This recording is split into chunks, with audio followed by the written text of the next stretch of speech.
বৌদ্ধ সম্প্রদায়ের প্রধান ধর্মীয় উৎসব শুভ বুদ্ধ পূর্ণিমা আজ নানা আয়োজনে উৎসব পালন করছেন বৌদ্ধ সম্প্রদায়। আয়োজনে বিস্তারিত জানাতে চট্টগ্রাম থেকে যুক্ত হচ্ছেন সহকর্মী নয়ন বড়ুয়া জয়। জয়, বুদ্ধ পূর্ণিমায় কি কি আয়োজন থাকছে জানাবেন।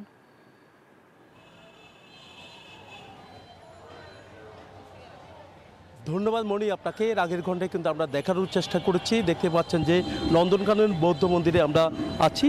সকাল থেকে আচার অনুষ্ঠানের মধ্য দিয়ে, ধর্মীয় ভাব গাম্ভীর্যের মধ্য দিয়ে বৌদ্ধদের প্রধান ধর্মীয় উৎসব বুদ্ধ পূর্ণিমার যে আয়োজন চলছে, এই আয়োজন সন্ধ্যা পর্যন্ত রয়েছে। যেহেতু অষ্টশীল পঞ্চশীল একই সাথে সকালে বুদ্ধ পূজা, এখন আবার প্রদীপ পূজা শুরু হবে। একটু পরে সন্ধ্যা হলেই প্রদীপ পূজা শুরু হবে। প্রদীপ চালানোর মধ্য দিয়ে বিশ্বের সব মানুষের শান্তি কামনা তারা করবেন। আমরা একটু দেখাতে যাচ্ছি এখানে বিভিন্ন জায়গা থেকে, বিভিন্ন অঞ্চল থেকে যে নন্দনকানন বৌদ্ধ মন্দির সহ সব বৌদ্ধ মন্দিরে এই আয়োজন রয়েছে।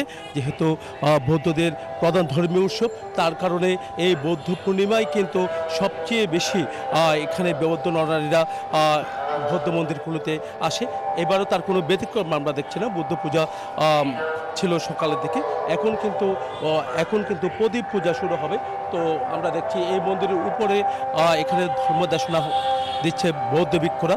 তো বিশ্বের সব মানুষের শান্তি কামনায় তাদের যে প্রার্থনা, সেই প্রার্থনাটা করা হচ্ছে। তো আইন শৃঙ্খলা বাহিনী তারাও অবস্থানে রয়েছে। সকাল থেকে শোভাযাত্রা আর মধ্য দিয়ে কিন্তু এই মঙ্গল শোভাযাত্রার মধ্য দিয়ে, শান্তি শোভাযাত্রার মধ্য দিয়ে বিশ্বের সব মানুষের শান্তি কামনা করা হয়েছে। একটু আগেও নন্দনকানন বৌদ্ধ মন্দির থেকে বান্ডেল থাকলে প্রতি সেনমানিতে টাকা বাঁচবে। বিকাশ সেনমানি বান্ডেল কিনে জিতুন প্রতি লেনদেনে।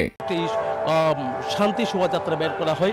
এই শোভাযাত্রাটি নন্দনকানন বৌদ্ধ মন্দির থেকে শুরু করে প্রেস ক্লাবের সামনে গিয়ে তারা শেষ করেছে বলে আমাদেরকে জানিয়েছেন। তারা বলছেন যে বিশ্বের সব মানুষ শান্তি থাকুক, সব মানুষের শান্তি কামনায় এই শোভাযাত্রাটি তারা করেছে বলে আমাদেরকে জানিয়েছেন। আজকে সকালের দিকে ডিসি হিলে কিন্তু সম্মিলিত বৌদ্ধ পরিষদের উদ্যোগে তারা এখান থেকে শোভাযাত্রা করেছিলেন। সেই শোভাযাত্রার আনুষ্ঠানিক উদ্বোধন করেছিলেন বিএনপি স্থায়ী কমিটির সদস্য Amir Khasru Mahmud Chowdhury, Chattogram city corporation mayor doctor Shahadat হোসেনও। আমরা দেখছি সন্ধ্যা পর্যন্ত, কিন্তু সন্ধ্যা হলেই কিন্তু এখানে প্রদীপ জ্বলন হবে। প্রদীপ জ্বালানোর মধ্য দিয়ে বিশ্বের সব মানুষের শান্তি কামনা করবে। এর পরপরে কিন্তু আসলে দিবসটির অনুষ্ঠানের সমাপ্তি ঘোষণা করা হবে। এই ছিল আমার এখানকার সর্বশেষ। ফিরে যাচ্ছে স্টুডিওতে মনির কাছে।